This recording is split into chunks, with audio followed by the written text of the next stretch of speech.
Peggy 18.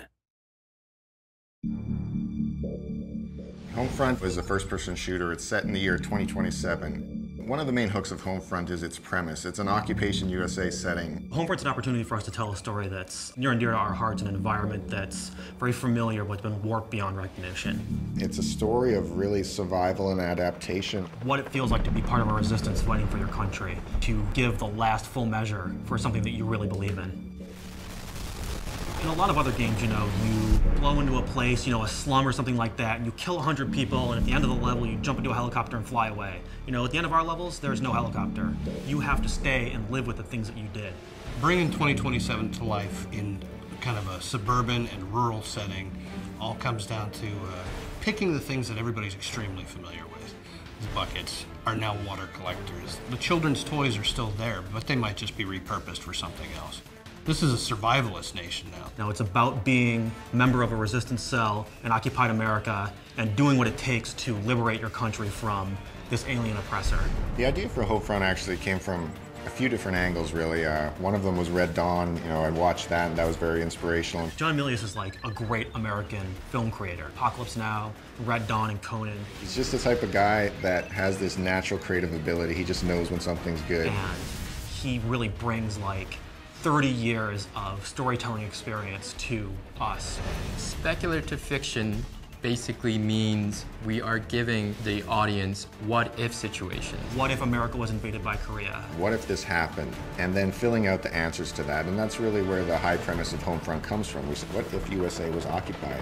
What would it be like to experience that future? Historically, there are multiple examples of sudden rises and sudden falls. Ancient Greece, Mongolia, Japan. So when you say, how could a mighty power like the USA fall? It's really a combination of elements. It's the decline of the USA due to internal factors and global geopolitical situation.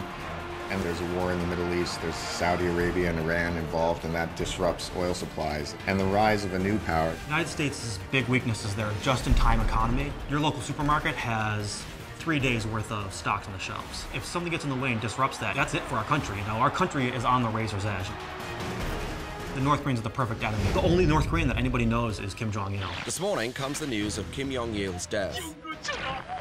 North Koreans greet their new supreme leader, Kim Jong-un. The North Koreans actually have the world's 4th largest standing army, which a lot of people don't know about. Now, what happens in the storyline is that we have North Korea being unified with South Korea to form one country where it has the economic power and modern military equipment. And within the storyline, we also have North Korea being in conflict with Japan.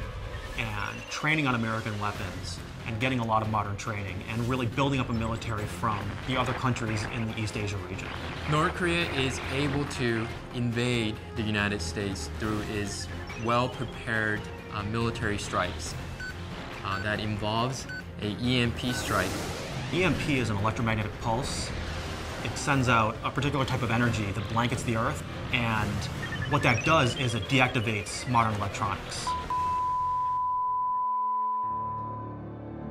You see things that aren't supposed to be happening. This little town main street, and it's got mom and pa shops and bakeries and banks, but there's soldiers and there's barbed wire. And that's kind of the genesis of where this phrase, the familiar has become alien, has come from. We want to show America, but twisted. War in the back suburbs, war in the elementary school playgrounds, baseball fields, high schools.